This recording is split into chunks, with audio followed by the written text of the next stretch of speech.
Hello and welcome to a new video. In today's video, we're going to take a look at Aegislash in the Fossil Cup. The Fossil Cup is back. I already made a video in the beginning of the season for like top teams. I have a lot of videos towards this cup already on the channel as well from the season. So if you want to have some more team inspiration, you can go onto those videos and see some teams that you can run for this meta. This meta hasn't changed. This meta really did not change. There's only a few Pokemon that got added onto this meta in the meantime. One of them is, of course, the Aegislash. And Aegislash is definitely the most interesting one of them. There's another one that I maybe gonna take a look at as well, eventually here on this channel as well, which got added in the meantime. But, actually two other Pokemon got added in the meantime for this cup. But as you're gonna see here today, we're going to have a team where we have the Lantern as our closer. We have the Sasop of the, Taurus Aqua Breed. I know this Pokemon is very, very difficult to get. You cannot substitute it with any other Pokemon. I'm honest with you, because we see it literally this second.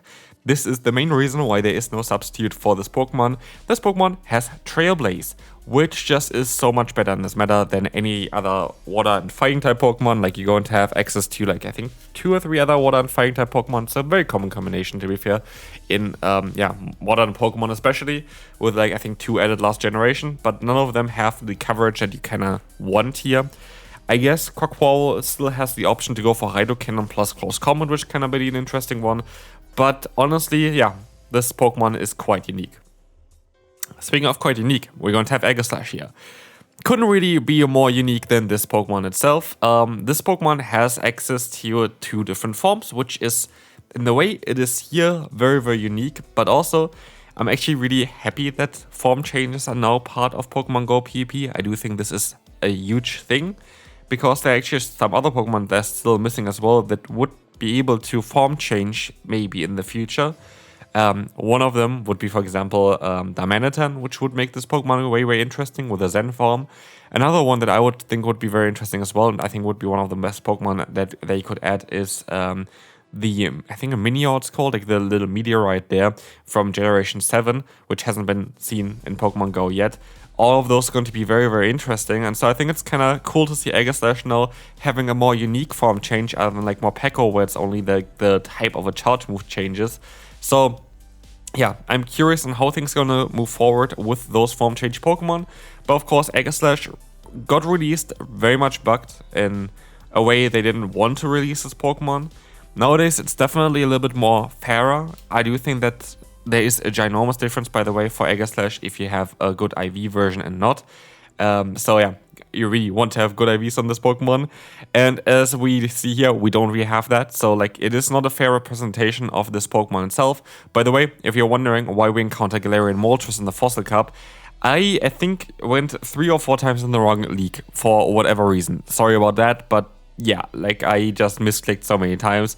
There were times where I ended up with a lead against the Dusclops, which you don't see here because it's just forfeit straight away because the team doesn't have play against Dusclops at all. So yeah, sorry about that, but here we're still going to be able to win, even though that is the wrong league with our Aegislash. But most of the battles are going to be in the correct league here, of course. Sorry for those few confusions there maybe. But we're going to see a Lucario against us now. Lucario is going to be a Pokemon that has coverage against us. And here's, for example, one of those matchups where I think that the difference between Aegislash and our current form, actually I want to check it real quick on the side as well, and to Aegislash now in like basically a full XL version is just ginormous. Here, for example, this Pokemon has access to the move Shadow Ball that would nearly one-shot us. Like, that usually shouldn't be the case with Aegislash, even though it's a super effective hit from the Pokemon that has a lot of bulk. The difference between a good Aegislash there with perfect IVs and the one that we have here is really, really significant. Like, literally, the level difference is, I think, I'm just kind of looking it up right now, the level difference is 11.5 levels in difference between our Aegislash and a potential rank 1 Aegislash. Of course, nobody is going to have the rank 1 Aegislash, but the difference in bulk is crazy. You're going to win with the rank 1 version 6 more matchups already just in the, if you just stay in the shield form, which is kind of wild. Like basically, this Pokemon itself really needs to be fully XL in order to function the way it's supposed to function. So yeah, definitely an interesting thing there as well. Definitely try to get some trades in for this Pokemon, because I do think actually maybe it would be worth it. Especially it's one of the best Pokemon to run in the Zero Shield scenario. It's actually the best Pokemon to run in the Zero Shield scenario. So I do think if you're gonna get like a good version of this Pokemon, it's definitely worth running. Right now, it's a bit tough, as you can see here as well. Lucario is going to be sadly knocking us out. I think we would have had a better matchup with our lead if we had a little bit better XL Kidneys on this Pokemon. But anyway, we're going to take a look now at Steelix against us. This is going to be a matchup that I actually encounter quite often, which I only really realized later on how I really would have wanted to play it out. And then it worked out a little bit better. I should never rely on taking an Earthquake here. And they have Mana Bus in the back again. You see, I went into the wrong league. I am sorry about that, but I am just an idiot. Sorry about that, literally. I should have not went into the Great League with this D the entire time. But I just misclicked the entire time. I don't know, like I find it kind of annoying when we have a limited meta and the Great League at the same time, because I just go into the Great League based on habit. I have it there because, like, yeah, I just usually play the Great League. But anyway, it's still actually going to be alright for us. At least we have a great matchup for Lantern here, which is kind of hilarious. Steelix is coming in next, and Steelix will be actually available and will be in other teams as well today for this current meta, so I wasn't even actually expecting that this was a wrong team in the beginning. And as you see as well, we are going to be able to go for the Surf. And the cool thing about Aegislash in this current meta is that Shadow Ball, for example, doesn't really have a great resistance in the meta that we have for the Fossil Cup. There's not really any great normal type. Like you have Bibarel as I think the only real normal type in this meta. And there's not really any good dark types either, so yeah, like basically this Pokemon is kind of free, unless you're going to encounter something like a King Gambit or whatever, but nobody's going to run that anyway. This Pokemon is absolutely free. And as you can see here against the opponent, we have to kind of rely on our Taurus, so we can go for the Aqua Jet, knock them out. We have the Primarp in the back, and yeah, we're going to lose this battle. Again, this is not supposed to happen anyway, because this is not a team that we should have been encountering. I am such an idiot. Like, sorry, but like, what the hell? I went again into the wrong league here. I have no idea why I did this, but we see the Fortress coming in now. Fortress would be available as well in the Fossil Cup, so yeah. I honestly don't know what I did here. I feel like I went into more Great League battles so far than into Fossil Cup battles, but there's going to be still a few more battles coming up afterwards, where I do think this is the last Great League battle so far, but I think I went into the Great League 4 times out of 12 or something. That is a great rate for me. Anyway, we see again Aegislash here with an interesting team. We have the Talonflame coming in. I didn't even question that I was in the wrong league, by the way, when I encountered the Talonflame here, as they have the Swamp in the back. Swamp is also available, just Talonflame isn't available, so that's hilarious. Anyway, the opponent's going to try to wait for me to go for a charge move first, which I'm going to give them now, because I can just change my form afterwards again. I'm going to generate a little bit faster energy now with the with this form here, basically. And I can just shield up here. Now I'm again in my shield form. And I know that I should be able to win this battle, because what we can do is we can swap back into our sword form and the blade form. And we're going to be able to now knock them out with a Shadow Ball. So good game there. This is the benefit of Aegislash. Honestly, like, this Pokemon in the attacking form is ridiculous. So I do think that actually Aegislash is a very good Pokemon. Like, now, thinking about it a little bit more, I think it's a very difficult Pokemon to use in certain scenarios. I think it's a very, very tough Pokemon there. But I do think if you have the XL version of this thing, I think it's going to be one of the best Pokemon to run currently. So yeah, I do think that this Pokemon is worth getting. And hopefully I can maybe attend some of the regionals as well this season for like Pokemon Go as well. Maybe I can get some trades done there as well. Definitely, if you see me or whatever, I would love to get some Aegislash there. But again, don't know if I'm actually going to be at any of them. So, Shadow Ball is coming through here. We are going to allow ourselves to do some nice damage. This is actually Fossil Cup now. I know, it's crazy. It's actually the first battle that I did with this team, which I still remember, because I was like looking at all those things beforehand, and I looked at the Pokemon that are worst for the Aegislash. And the worst Pokemon actually to encounter for the Aegislash is Togedemaru. First battle that I went into, encountering Togedemaru. I do actually think it's not as bad as it seems to be on PvP, because what we see here as well is if you get up very high in terms of your energy, then go for the charge move and then just shield, you're going to be able to win this matchup here. Like, I would be able to survive this move here, even with my low level, and I can just one-shot the opponent's Jellicent now, which is kind of hilarious. So goodbye Jellicent.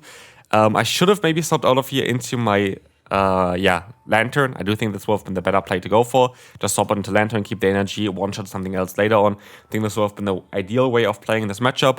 But now I just have to hope that I'm going to be able to win with my other Pokemon here, with my Taurus. But again, I'm also not the best Aegislash player currently. This Pokemon needs a lot of skill and a lot of knowledge in order to really play it perfectly. And I do feel like I could have played it a little bit better here. If I still had my Aegislash around at this point, I would have won this battle already at this point, because I know that I would be able to just go ahead and, yeah, get the Shadow Ball off here now, knock them out and win the battle. But yeah, we're not going to be able to do that, and so we're sadly going to lose this one. The opponent's going to be able to win this one, but this was definitely a winnable battle. But again, this was my first battle with this team, and I haven't really had any practice with the Aegislash, but again, I do think this Pokemon has a lot of potential. I actually dropped a lot of Elo, not really with this team. This team went kind of neutral, but I tried some other teams yesterday for like 4 sets, and they all really went not the way I wanted them to go. So yeah, I had, I think, a 5-set lose streak before, so I ended up from 2,860, I think I went down to 2,690, so I'm not too happy with that stuff, but I still kind of want to try out some stuff for the new cup here as well, so stay tuned for some interesting videos again, where I want to try to hit Legend, hopefully, in the upcoming week. But honestly, I find the grading meta very tough. I do think that I have a higher chance of hitting Legend in the Ultra League. I think the Ultra League is a little bit more balanced currently, but yeah, I feel like the Great League is so diverse, which in some sense is kind of cool, because you're going to encounter a lot of different Pokemon. In the other sense, it's very difficult to just prepare for everything, which you can't do, so that's kind of one of the issues I think that a lot of people have currently in climbing in the current Go Battle League meta. But anyway, we're going to encounter here the Registeel. Again, we have now only Fossil Cup battles, which is lovely. But I can catch a move here. Zapcannon doesn't do enough damage, but also what we would have seen here is, if I would have had the full XL version of this Pokemon, 2 Zapcannon wouldn't have done enough damage either. So like that would have been kind of great for me. Anyway, I can go with the Shadow Ball here as well. They don't give me any energy advantage, which is fine. The cool thing here in the Blade form is you generate energy faster than in the Shield form. I have to hope here now that I can knock them out with 2 Thunderbolts, otherwise I have no chance of winning this battle. As we will see here, it's going to be very close. It depends on if the spark damage here is ending up enough. I think it was perfect timing for me to go for that Thunderbolt here against the opponent, and they survive with exactly 1 HP, so that is horrible. So like, that's really, really bad for me. Zapcan is coming through. It is not going to drop my stats at all. They go into their Steelix. They still have the Jellicent in the back. If they catch the move, the game is over. I have to, or they get the defense drop. 20% chance there. Love that for myself. Everything kind of goes not the way I wanted to, but still, I end up victorious here, and I will be able to win this battle. Final battle for today here now. I hope you enjoyed the Aegislash showcase in, I guess, both Great League and the Fossil Cup. But yeah, it's maybe for the Fossil Cup here. I think this team actually works out quite well. I do think, again, if you have an Aegislash with better stats, this Pokemon would do way, way better. But I do think as well that this Pokemon mainly performs well in the lead. I think it's one of the best leads that you can currently run.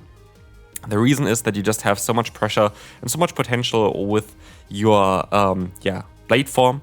And when you have basically 2 shields still available, the opponent usually shields up either your Flash Cannon or your Shadow Ball anyway.